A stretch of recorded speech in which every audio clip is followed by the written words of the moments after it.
تو لوگ کہہ رہے ہیں کہ مودی ظلم ہے، مودی ظالم ہے، مودی ظالم ہے، وہ ظلم کر رہا ہے۔ میں کہتا ہوں ہندوستان کا مسلمان مودی سے بڑا ظالم ہے، کیونکہ ہندوستان کا مسلمان صبح اٹھنے سے لے کر آنکھ کھلنے سے لے کر رات کو سونے تک نہ جانے کتنی بار نبی کے سنتوں کا جنازہ نکال دیتا ہے۔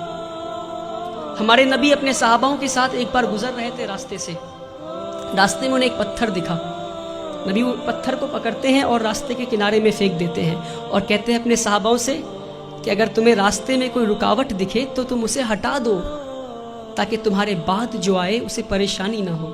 تو صحاباؤں نے اس بات پہ اتنا عمل کیا کہ کئی سالوں کے بعد ایک یہودی کا گروپ اس راستے سے گزر رہا تھا، اسی راستے سے، اور راستے میں ایک پتھر گرا ہوا دیکھتا ہے تو پتھر کو دیکھ کر بولتا ہے کہ شاید اس راستے سے مسلمان نہیں گزرا۔ میرے بھائیوں، وہ تھا ان کا ایمان۔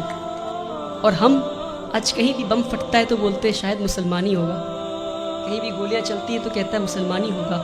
یہ نہیں کہہ رہا ہوں کہ مسلمان ہوگا، اپنے اندر جھانک کر دیکھیں کہیں اللہ کا عذاب تو نہیں آیا ہم پہ، کہیں اللہ تو ناراض نہیں ہم سے۔ میں بھٹکل کے لوگوں سے نہیں بول رہا، پر بھٹکل کے لوگوں کے ذریعے میں ہندوستان تک یہ بات پہنچانا چاہ رہا ہوں، ہندوستان کے مسلمانوں تک یہ بات پہنچانا چاہ رہا ہوں۔ ایک بار ہمارے نبی صلی اللہ علیہ وسلم راستے سے گزر رہے تھے، ایک بوڑھی عورت کو دیکھتے ہیں، وہ اپنے سامان کو لے کر کھڑی تھی، تو مزدور کا انتظار کر رہی تھی وہ۔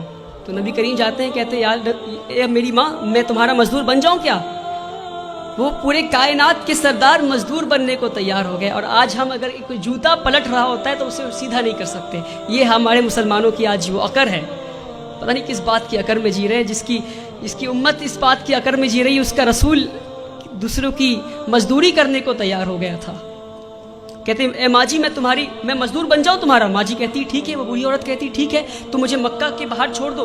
نبی کریم اس بوڑھی عورت کو مکہ کے باہر چھوڑنے جاتے ہیں، راستے میں بوڑھی عورت کہتی کوئی محمد آیا ہے، کوئی جادوگر ہے، اور گالیاں دینے لگتی محمد صلی اللہ علیہ وسلم کو۔ نبی کریم پیار سے شانتی سے مسکراتے ہوئے ان کی بات سنتے ہیں، مکہ کے باہر لے جا کر چھوڑ دیتے ہیں۔ اور جب واپس ہو رہے ہوتے ہیں تو بوڑھی عورت پوچھتی ہے ارے بیٹا، تو نے میری مزدوری کی ہے، مزدوری تو لے جا۔ کہتے ہیں نہیں رہنے دو ماں۔ تو کہتے اچھا اپنا نام تو بتا جا۔ تو کہتے میرا نام محمد ہے، وہی محمد جسے تو گالی دے رہی تھی۔ میرے پیارے بھائیوں، ہم اس نبی کی امت ہے، اس بات کو نہ بھولیں۔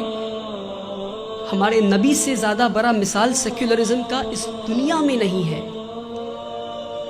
جس نے مزدوری کی اس غیر قوم عورت کی جو ان کو گالیاں دے رہی تھی، مسکراتے ہوئے اس کا کام کر دیا۔ اس نبی کی امت ہے ہم۔